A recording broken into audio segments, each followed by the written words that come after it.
हाथ सामने, एक पैर ऐसे, एक पैर ऐसे। हाँ बताइए। प्रणाम गुरुजी। प्रणाम। एक्चुअली मैं अभी मेरे को आँखों में कुछ प्रॉब्लम हो रही थी, तो मैं अभी हॉस्पिटल गई थी दिखाने के लिए। तो उन्होंने बताया कि आपकी आँखों में जो पानी की जो पाइपलाइंस होती हैं वो पतली हो गई हैं और पानी का जो आना है, ल्यूब्रिकेटिंग है जो आँखों की, वो कम हो गई है। और अगर आपने ध्यान नहीं दिया तो इसी तरह से अगर ये पतली होती चली गई और पानी का आना कम हो गया तो आपकी आँखों की रोशनी भी जा सकती है। तो इसके लिए मैं बहुत चिंतित हूँ। और जो बॉर्डर लाइन होती है वो भी क्रॉस हो चुकी है उसकी टेस्टिंग में, जो आँखों का प्रेशर होता है। तो उसके लिए मुझे क्या करना चाहिए ये मैं जानना चाहती हूँ।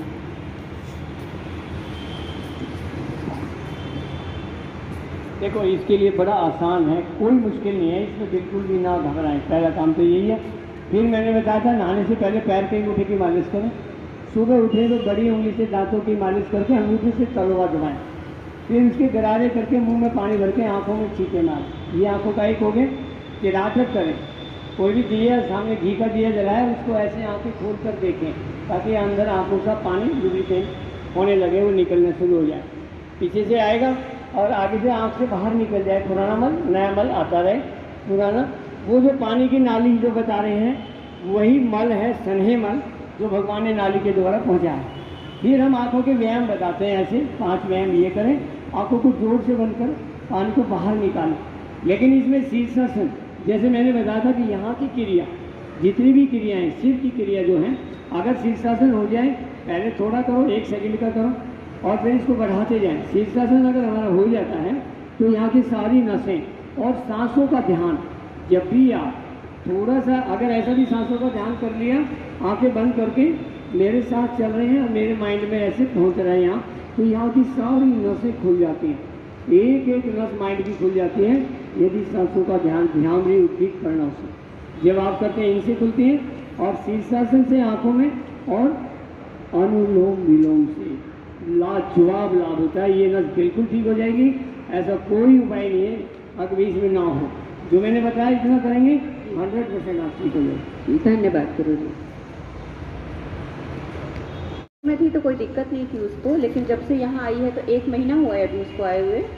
लेकिन उसके बाद से वो कंप्लेन कर रही है कि मुझे ब्रीथिंग प्रॉब्लम हो रही है, सांस लेने में मुझे दिक्कत हो रही है। तो जब हमने उसको डॉक्टर को चेकअप कराया तो उसके दोनों नोज़स्ट्रल में एक साइड में हड्डी बढ़ी हुई थी और एक साइड में मांस बढ़ा हुआ था, तो इसीलिए उसको बहुत ज़्यादा दिक्कत हो रही है सांस लेने में।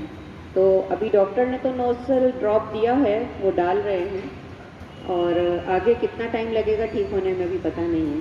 और अगर ठीक हो जाता है इससे तो ठीक है, नहीं तो फिर उन्होंने बोला है कि वो ऑपरेशन करेंगे उसका। ये बातें बिल्कुल ऐसी हैं जैसे किसी को मोटापा आ गया, पेट का मोटापा है, बोला यार तो मोटापा घटाने की गोली दे देता हूँ। गोली नहीं, तो पेट को काट के और इसको फिर छोटा कर देंगे, ऑपरेशन कर देंगे पेट का।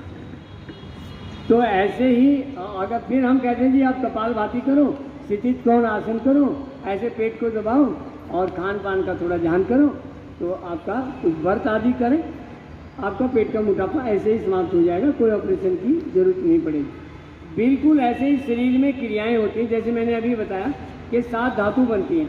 7 धातुओं में कौन कौन सी धातु होती है? रस, रक्त, मांस, मेदा। मान लो मांस बढ़ गया और मांस अगली उसको जला नहीं पा रही है, तो कोई न कोई तो सिस्टम उसमें सर्कुलेटरी में वो सिस्टम वहाँ नहीं पहुँचा जो उसको जलाने वाला तत्व था, और वो मांस वहाँ बढ़ गया। ऐसे ही हड्डी को भी जलाने वाली हड्डी अग्नि होती है, हड्डी की अग्नि वहाँ पहुँची नहीं और वो हड्डी बढ़ गई। अब उसका इलाज कौन सी गोली करेगी? मेरी समझ से तो बाहर है, कोई ऐसी गोली होगी संसार में जो ऐसे काम कर देगी। भगवान ने सिस्टम दिया है, वही इस काम को कर सकता है। जब मैंने बताया कि इस श्वास में एक तो आसनों के द्वारा सर्कुलेटरी बढ़ाइए, अनुलोम विलोम इतना कीजिए कि पूरा शरीर का सर्कुलेटरी सिस्टम आपका एक्टिव हो जाए। दूसरा उत्तर ये आएगा कि सांस खुरदरी और सूखी होती है, आपके कपड़े सूख जाते हैं और इतनी खुरदरी होती है कि कैसे भी मैल को खुरच के हटा देती है।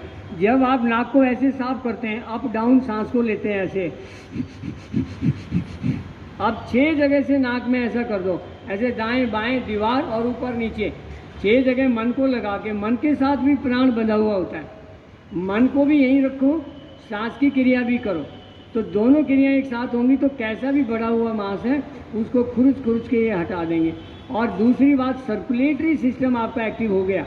जब मैंने बताया कि यहाँ श्वास लें, माइंड में प्राण पहुँचाएँ, नाक का, आँख का, कान का, मुख का, गले का, श्वास नली का, फेफड़ों का, ये मैंने बताया। ये सारा सर्कुलेटरी सिस्टम, अगर कुछ आसन इसमें जोड़ दिए जाए, सर्वांग आसन या शीर्षासन, तो ये सर्कुलेट हो जाएगा। और सर्कुलेट होते ही आपका नाक ठीक। अब आपके नाक में ना हड्डी बढ़ेगी और ना कभी मांस बढ़ेगा। ऑपरेशन से काट भी दिया तो वो दोबारा फिर बढ़ जाएगा, क्योंकि आपने सिस्टम तो ठीक किया नहीं। जिस खराबी के कारण वो नाक की हड्डी बढ़ी थी, वो सिस्टम तो अभी तक वैसा का वैसा खराब है, तो उसको ठीक करना आवश्यक है, ना कि ऑपरेशन। तो ये आप करेंगे तो बिल्कुल ठीक हो जाएंगे।